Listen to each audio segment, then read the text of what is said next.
bonjour chez vous et bienvenue à l'entretien du jour. Alors justement, la forte jeunesse africaine souffre de nombreux maux qui entravent à leur développement. Manque de repères, absence de modèles, fuite de responsabilités parentales, bref, les maux sont légion. Les enfants et les jeunes sont donc en perte libre, sans boussole également. Et pour remédier à ce problème, il y a eu des partenariats entre ONG et confessions religieuses pour aider cette jeunesse-là à se retrouver. Et c'est justement, nous allons parler de cette mobilisation interreligieuse dans ce numéro de l'entretien du jour avec notre invité, Imam Yessoufou Djalil. Voilà, je l'ai déjà dit, vous êtes imam, imam plus précisément imam central d'Aïdjedo, mais vous êtes également le secrétaire général de l'Union islamique du Bénin. Avec vous, nous allons parler développement des parents responsables pour une nation digne. Et c'est de cela que nous avons d'ailleurs besoin. Alors, imam, bonjour et merci de nous rejoindre pour parler de ce sujet. C'est moi qui vous remercie. Bonjour. Alors justement, pourquoi une mobilisation interreligieuse autour du développement? D'où est-ce que c'est parti? Tout est parti de l'invitation de l'ONG CIPCRE que vous venez de citer tout à l'heure. C'était en 1998 quand il a sollicité un partenariat avec les leaders religieux sur des problèmes de développement, et notamment des problèmes qui sont liés à la création, la sauvegarde de la création, et également des problèmes qui sont liés à la protection de l'enfance, de l'environnement et des droits humains. Des droits humains également. Et donc, c'est depuis 1998 que ce partenariat a commencé jusqu'à ce jour. Et c'est en courbe ascendante. Chaque année, il y a d'innovation, et ceci pour le bonheur de nos enfants. De la jeunesse. Alors dites-nous, depuis 1998, c'est quand même, ça fait longtemps, hein? C'est quoi les changements que vous avez observés depuis que vous avez commencé ce partenariat? Nous n'aurons certainement pas assez de temps pour citer tous ces changements. Quelques grandes mais lignes. Vous avez les arsenals juridiques qui ont été finalement décrétés par notre État, et c'est le fruit du travail qui a été fait par CIPCRE en collaboration avec les leaders religieux. C'est vrai que la situation n'est pas toujours reluisante malgré l'existence de ces instruments, mais nous continuons de faire, parce que tant qu'il y a à faire, on continue de faire. Rien n'est encore fait. On continue de faire. On continue de faire. Alors justement, vous avez eu plusieurs éditions déjà. Chaque année, il y a des rassemblements, il y a une mobilisation, il y a des activités. De l'année dernière, par exemple, pour ne pas faire long, parce que 1998, c'est si loin derrière, nous n'irons pas jusque-là, mais de l'année dernière à cette année, c'est quoi l'amélioration que vous avez notée? Il faut avouer que l'édition de cette année s'inscrit dans la continuité de ce qui s'est passé dans l'année écoulée. Et l'innovation, cette année, c'est que cela se faisait dans un seul département, le département de l'Ouémé. Donc, les leaders religieux ont souhaité que cela s'étende sur le littoral et également l'Atlantique. Et donc, pour engranger un nombre plus important de populations, et surtout des leaders religieux, et également pour toucher les responsables au niveau des services déconcentrés de l'État qui sont chargés de la mise en application de ces instruments juridiques qui existent, mais dont l'application ne sont pas appliqués généralement. Voilà, à un faible taux, et malheureusement. Donc, il faut sensibiliser. Et c'est un travail de longue haleine. Et donc, cette année également, je ne voudrais pas tout dévoiler ici. Bon, je ne sais pas. Vous aurez le temps de dire, je ne sais pas exactement c'est quoi votre pensée, ce que vous voulez dire. Mais peut-être que si vous ne trouvez pas dans les questions, vous pourrez l'aborder. Alors justement, pour un Bénin digne de nos enfants, des parents responsables, pourquoi ce thème pour cette année, et quel est le constat qui vous a amené à prendre ce thème pour la célébration? Oui, c'est que nous constatons de de jour en jour que la situation des enfants n'est pas toujours reluisante et que il faudrait quand même beaucoup plus davantage mobiliser les gens et sensibiliser et surtout si cette situation reste encore non reluisante, c'est dû à la démission des parents, surtout qui est la cause la plus principale.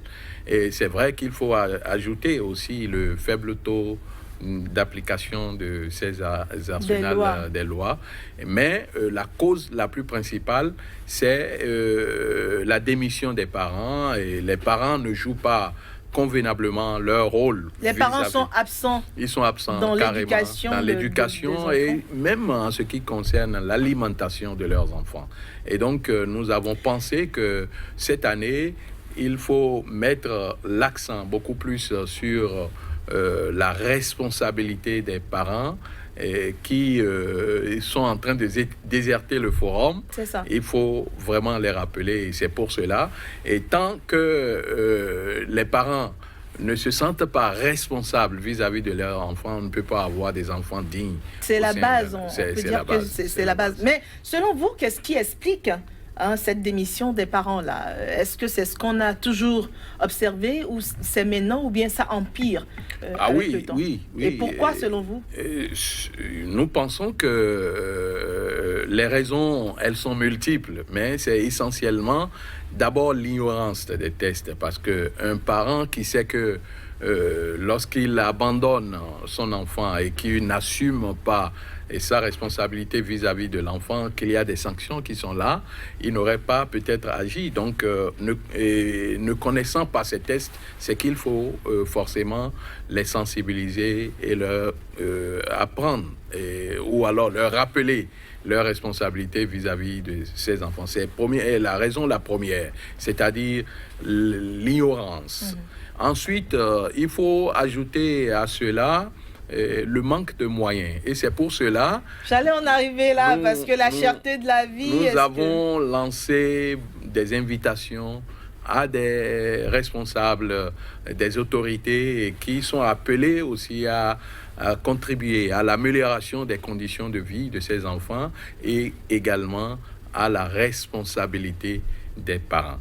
Parce que un parent, malheureusement, démuni, ne pourra pas subvenir à certains... Enfermez-le si vous voulez, battez-le si vous voulez, s'il n'en a pas, il n'en a pas. Il pourra rien faire, il pourra rien faire. Alors justement, donc, on note une jeunesse en pleine dérive, une jeunesse qui n'a pas de repères, une jeunesse qui se demande où elle va. Alors justement, et dans ce contexte, nous avons le développement des TIC, l'Internet qui est vraiment à portée de main. C'est difficile pour les parents de suivre les enfants, de les surveiller partout. Les enfants sortent de la maison, ils vont à l'école, ils ont des camarades qui leur font découvrir tout ce que vous leur cachez à la maison. Donc c'est une raison de plus, Internet. Bien sûr, cela interpelle encore davantage les parents parce que, comme vous le dites si bien, on ne peut pas les contrôler, mais la présence des parents est pour orienter, parce qu'on ne peut pas interdire aux enfants l'utilisation de ces TIC, mais il faut des parents présents beaucoup plus en plus dans la vie de l'enfant pour pouvoir l'orienter et lui montrer qu'est-ce qu'il faut faire, qu'est-ce qu'il ne faut pas faire. Et surtout, il faut instaurer le dialogue, parce que à travers cette TIC, vous constatez que surtout les enfants filles se laissent à des pratiques que nous déplorons. Pourquoi est-ce que vous indexez les filles? Oui, je ne suis pas en train de stigmatiser, mais les statistiques, vous savez, les grossesses à l'école, ainsi de suite. Les filles ne s'engrossent pas toutes seules. Oui, bien sûr, mais le terrain favorable se trouve malheureusement de l'autre côté, et c'est pour cela qu'il faut beaucoup plus sensibiliser aussi les filles pour que elles ne s'adonnent pas à ces genres de pratiques. Donc, il faut échanger, il faut instaurer un dialogue, surtout sur le plan de la sexualité. Il ne faut pas qu'on en fasse un sujet tabou. Parce que jusque-là, c'est tabou. Malheureusement, il faut... parce que ce qu'on cache à l'enfant, vous venez de le dire, il arrive à découvrir ça à travers le téléphone portable que nous laissons à la maison ou à travers le téléphone et la télévision, ainsi de suite. C'est ça. Donc, mais vous, en tant qu'imam, quand même, comment est-ce que vous procédez? Surtout sur cette question de sexualité, est-ce que c'est facile d'aborder ce sujet avec vos fidèles? Il n'y a rien de difficile. Je pense que l'islam aborde tous les secteurs de la vie, et y compris aussi la sexualité. Seulement qu'il faut savoir quand est-ce qu'il faut l'aborder et avec qui comment. Et comment. Et donc, dès qu'on a la maîtrise de ces méthodes-là, je crois que le problème ne se pose pas, mais nous pensons que les parents ont un rôle très important à jouer dans ce domaine parce qu'ils sont beaucoup plus présents dans la vie de l'enfant.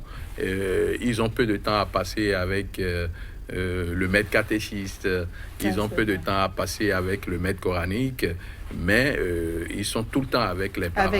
Et c'est pour cela, et l'une des innovations de cette année, c'est que CIPCRE et Bénin est en train de créer un centre d'apprentissage et de pratique également aux parents. Ça permettra aux parents d'avoir cette aptitude, d'avoir comment aborder les sujets avec les enfants.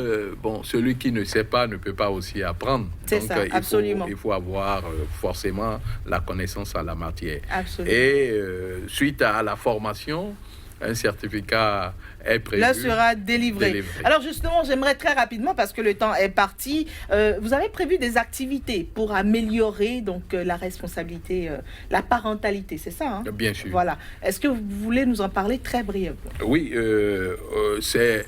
les activités ont commencé depuis près de 3 mois sur le terrain, dans les mosquées, dans les églises, ainsi de suite.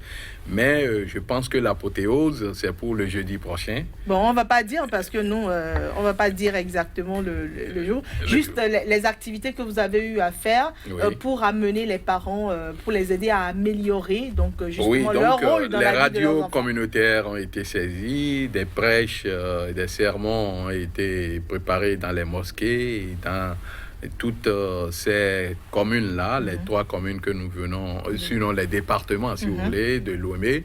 Vous avez, par exemple, dans Lomé, il y a eu quand même une prise en charge d'un certain nombre de jeunes qui ont suivi les cours, ainsi de suite, de la part du partenariat.